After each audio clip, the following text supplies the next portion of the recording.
प्रेम लग्नानंतरचे part 11. तो तिथे येईपर्यंत ती ज्वेलरी शॉपमध्ये न येता कॅब करून घरी गेली. त्यालाच सगळे विचारू लागले, अरे सायली कुठे आहे? तिच्यासोबत गेला होता ना तू? रमेशने विचारले. ती इथेच तर आली होती निघून, सागर म्हणाला. भाऊजी, आली असती तर दिसली असती ना, निशा म्हणाली. 1 मिनिट, मी कॉल करून पाहतो. त्याने कॉल लावला तर ती त्याचा कॉलही उचलत नव्हती. अरे कदाचित घरी गेली असेल ती, डोंट वरी, सायलीचे बाबा सांभाळून घेण्यासाठी मध्येच बोलले. काय रे, भांडण झाले का तुमचे? रमेशने विचारले. त्याला तो कानातच विचारत होता. अरे नाही अरे ब्रो. मग अशी का निघून गेली ती? आय डोंट नो, बट मला एक काम आठवलं आहे. मी निघतो, तुम्ही जा घरी, सागर म्हणाला. कुठं चालला आहेस तू, ते तरी सांग. सागर, रोहितकडे चाललोय, आल्यावर बोलतो तुझ्याशी. सागरही निघून जातो हे पाहून निशा रमेशला विचारू लागते. काय झाले?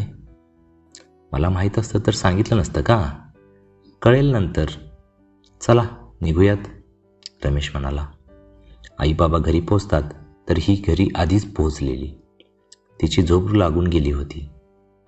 बघा कशी वागली आज, आई म्हणाली. हो ना, सकाळी छान आवरलं, मूड पण चांगला होता तिचा. अशी का करते मध्येच, बाबा म्हणाले. मला तर काहीच कळेना तिचं. पाहिले ना, त्या सागरला त्याच्या घरच्यांना कसं वाटलं असेल? आपल्याला तरी सांगायला पाहिजे होतं की नाही मी घरी जाते म्हणून. काय विचार करतील ते लोक आता, आई बोलत होती.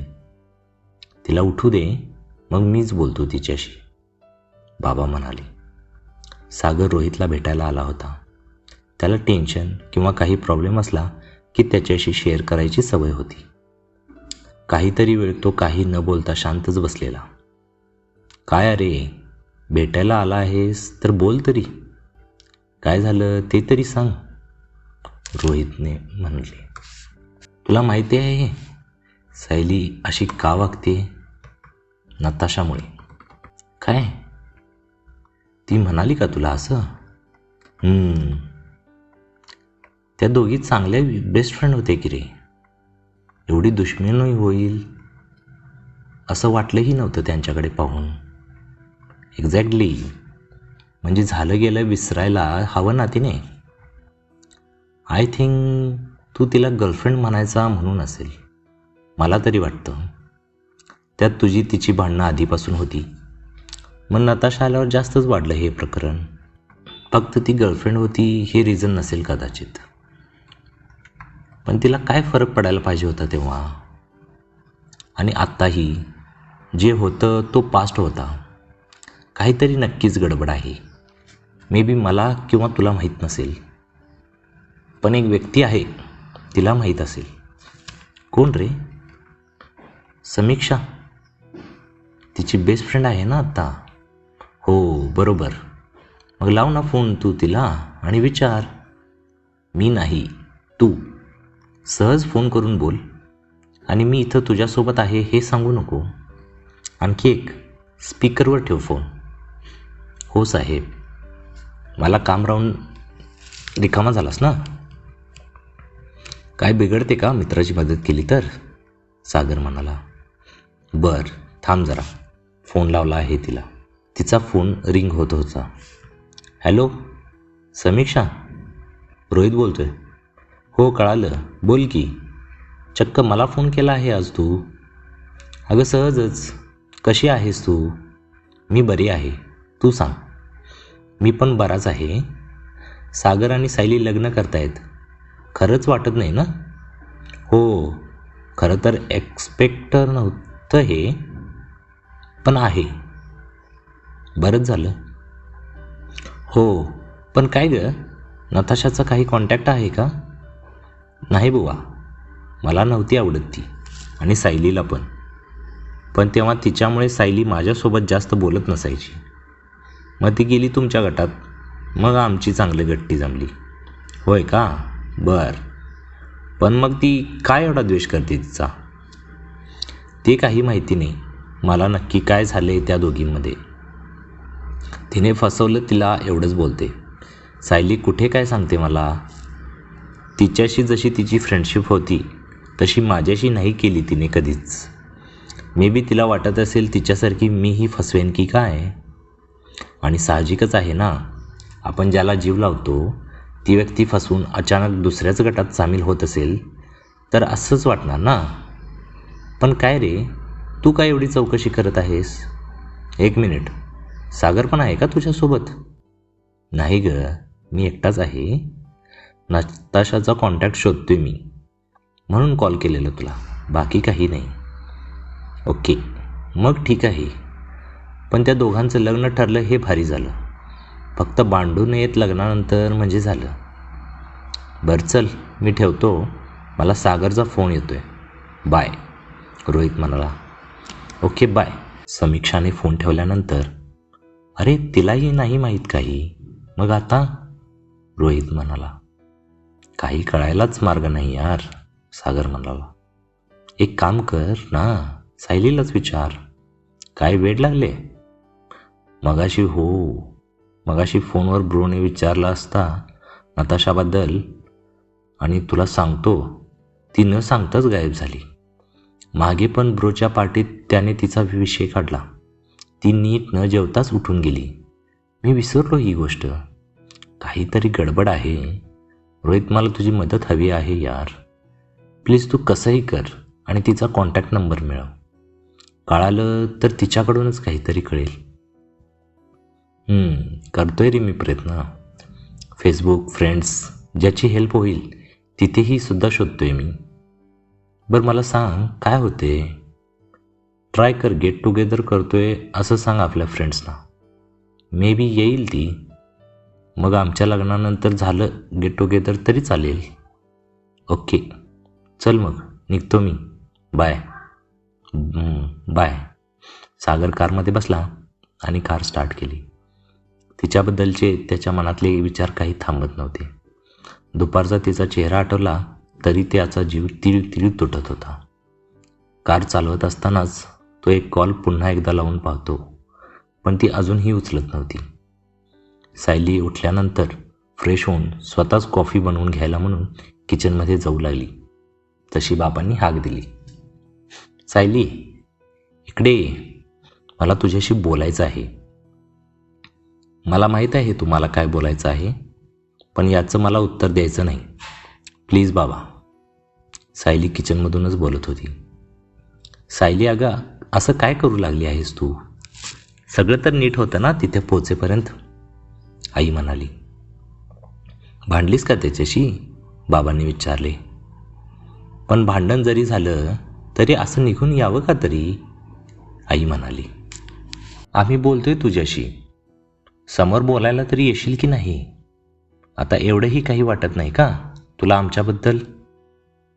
बाबा म्हणाले. कॉफी हवी होती मला बाबा, डोकं दुखतंय माझं. सायली कॉफी घेऊन बाहेर येऊन बसली. सायली, अगं लग्न होणार आहे आता तुझं, हे असं वागणं बरोबर नाही बाळा. ते काय विचार करत असतील तुझ्याबाबत, आमच्याबाबत? एकदा तरी माझ्यावर विश्वास ठेवा. आई बाबा, मी इतकी वाईट आहे का? काहीतरी झालं असेल म्हणून तर निघून आले. हो, पण आम्हालाही सांगावं नाही वाटलं का तुला की तू परस्पर घरी जाते आहे ते? सागरला तरी सांगायचंस ना, बाबा म्हणाले. भांडलीस ना त्याच्याशी, खरं सांग, आई म्हणाली. नाही भांडले मी, पण मला नाही सांगता येत सर्व गोष्टी तुम्हाला, समजून घ्या ना. म्हणजे भांडण नाही ना केले तू सागरशी, बाबांनी विचारले. नाही. मग जा आधी त्याला फोन कर आणि बोल जा त्याच्याशी. बरं हो. ती असंच म्हणून बेडरूममध्ये येऊन बसली. फोन करावा वाटत होता आणि नाहीही. फोन हातात घेऊन पाहिला तर त्याचा आणखी एक मिस कॉल. तिने एकदा कॉल करून पाहायचा म्हणून त्याला कॉल लावला आणि त्याने एकाच रिंगमध्ये उचलला. तू ठीक आहेस ना? डायरेक्ट घरी जाण्याअगोदर एकदा तरी सांगायचं ना. I am sorry. सायलीचे सॉरी ऐकताच त्याने अचानक ब्रेक दाबला. काय झालं? Are you okay? सायली. एकदा एक वागतेस, एकदा एक. मला कळतच नाही नक्की कशी आहेस तू. सागर म्हणाला. I said sorry for everything, but I am also suffering from. Bye, मी ठेवते, सायली अचानक म्हणाली. थांब सायली, प्लीज, माझ्याशी बोल आत्ता. हे बघ, तू घरी जा आधी, मग फोन कर मला, तेव्हा बोलते मी. तू आत्ता कार चालवत आहेस. मग काय होणार आहे? मी थांबलोय आत्ता साईडला. ऐकत जा रे. तू ऐकतेस का माझं? तुला कळतंय का लग्न होणार आहे आपलं? It's not a joke. College नाही हे. तिथे जे झालं ते जमलं तर तिथेच विसरूया का? प्लीज. बाकी तुला मी काहीही एका शब्दाने विचारणार नाही. मी तर विसरलोय बघ. तुला जमते का? सॉरी, मला नाही जमत आहे ते, आणि जमेल अशी खोटी ग्वाही नाही देता येत मला. हां, कालांतराने विसरेलही, पण आत्ता सध्या नाही जमत आहे मला. जमलं तर मला माफ कर. तिने फोन डिस्कनेक्ट केला. सायलीने पुन्हा एकदा फोन कट केला हे पाहून त्याने डोळेच मिटले. I think I have to give her some more time to recover. बहुतेक आणखी वेळ लागेल तिला, किंवा आपोआप या गोष्टी ठीक होतील. I hope so. 2 मिनिट विचार करून त्याने पुन्हा कार स्टार्ट केली. 10-12 दिवसांनी लग्न होतं. ते दिवसही असेच तयारीमध्ये जातात. तिने लग्नाच्या आधी 2 दिवस सुट्टी घेतली होती, आणि त्यानेही. तो तिला कमीच फोन करत होता. तिला विचार करायला थोडा वेळ भेटावा या हेतूने. सागर आणि रोहित नताशाला शोधत होते, पण तिचा कॉन्टॅक्ट मिळत नव्हता. नक्की दोघींमध्ये काय झालं हे तीच सांगू शकणार होती. एखाद्या अनोळखी मुलामुलीप्रमाणे ते लग्न करायला तयार झाले होते, पण पुढे काय होणार होतं हे ते नंतरच कळणार होते. तो तर तिच्या प्रेमात पडला होता, पण अजूनही त्याने तिला सांगितले नव्हते, कारण ती आणखी काय रिॲक्ट करेल याची शाश्वती नव्हती. लग्नाच्या 1 दिवस आधी मेहंदी आणि बाकीचे लग्नाआधीचे जे कार्यक्रम असतात ते तर झाले होते. आता वाट पाहिली जात होती उद्याची, लग्न दिवसाची. निशा आणि रमेश, त्यांचे मॉम डॅड, तेच पुढे पुढे करून लग्नाचा उत्साह वाढवत होते. आता तर निशासुद्धा सायलीला फोन करू लागलेली. तिच्या हातावर काढलेल्या मेहंदीचा फोटो तिने कॉल करून सायलीला पाठवायला लावला. सागर भाऊजी, व्हॉट्सॲप पहा एकदा, तिला मी फोटो पाठवायला सांगितले होते. सायलीने सागरला सांगितले तसा त्याने फोन हातात घेऊन पाहिला तर तिने टाकलेले मेहंदीचे फोटो. तो फोटो पाहत होता आणि मागून रमेश येऊन पाहू लागला. अरेच्छा, भारीच की. पण बघू आता किती रंग चढतो तुझ्या प्रेमाचा. असं म्हणतात ना ग निशा, नवऱ्याचं प्रेम जितकं जास्त तितकी मेहंदी रंगते, रमेश म्हणाला. काही काय ब्रो, सागर जरा लाजलाच. हो म्हणजे काय, निशा पण बोलते.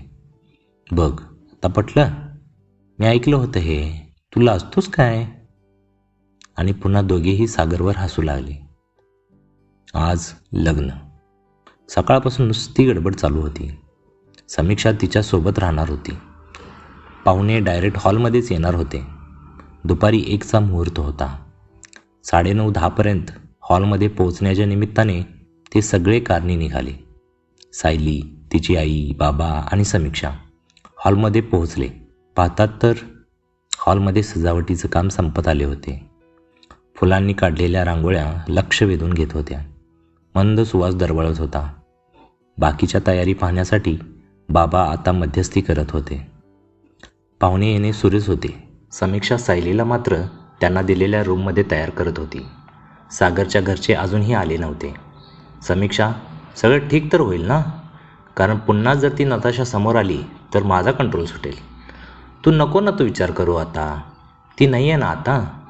आणि खरं तर पुन्हा काही त्रास दिला का तुला सागरनी? नाही ग, ते तर आहेच. तो जस्ट नॉर्मल वागतोय. माझी काळजीही घेऊ लागला आहे. पण तो नाटक तर नसेल ना करत? असं असेल ते तर तुलाच माहीत असेल माझ्यापेक्षा. म्हणजे मी काय सांगणार यात? करत असेल किंवा नसेलही, पण कोणाचं ऐकून नको निर्णय घेऊ तू. तुला जे वाटतं ते कर. हो, आधीही मी तीच चूक केली होती. कोणाचं तरी ऐकून निर्णय घेतले आणि म्हणूनच तर ते सगळं झालं. काय झालं? कसली चूक? कसला निर्णय? काही नाही ग, जाऊ दे. Hope for the best. Sayali बाळा, तयार रहा. खाली सागरच्या घरचे आलेत. आता काहीच वेळात पुढचे कार्यक्रम सुरू होतील. हो, चल आवर आता. काही म्हण, तू लकी आहेस. तुझं लग्न होते सागरशी. त्या सागरशी ज्याच्याशी मैत्री करायला मुली मारायच्या नुसता. म्हणून तर नताशाही तशी वागली माझ्याशी. अगं पण काय मिळवलं तसं वागवून? लग्न तर तुझ्याशीच होते ना. अगं पण कोणत्या परिस्थितीत होते? तू जरा चिल राहा ग. नको विचार करू तसा. बी हॅप्पी अँड एन्जॉय कर प्रत्येक क्षण. श्रीमंत पूजन, त्यानंतर हळदी समारंभ होणार होते. श्रीमंत पूजनाला ती आवरून खाली येत होती आणि मध्येच तिला निशाने थांबवलं. आधी तुझी मेहंदी दाखव. निशाने विचारताच तिने हात पुढे केले तर ती खूप रंगलेली. वाव, मेहंदी कसली भारी रंगली आहे ग. बघितले किती प्रेम आहे सागर भाऊजींचे तुझ्यावर. ती तिच्या कानात बोलली आणि तिच्या या बोलण्यावर थोडी लाजली ती. खरं असेल का हे? विचार करतानाच तिच्या चेहऱ्यावर स्माईल आलं. तिने green colour with red border असलेली साडी घातली होती. ती स्टेजवर आली. तिच्याकडे पाहताच सागरच्या हृदयाचा ठोका चुकला. ती खाली पाहत होती. हाय रे, काय दिसते ही चिटकीन, मनातच म्हणाला आणि हसला. शेवटी मीच हरलो या खेळात. जाऊ दे, तसंही हारकर जीतने वाले को ही बाजीगर कहते हैं. हारून सुद्धा तिचं मन मी जिंकणार. आता फक्त लग्न होऊ दे.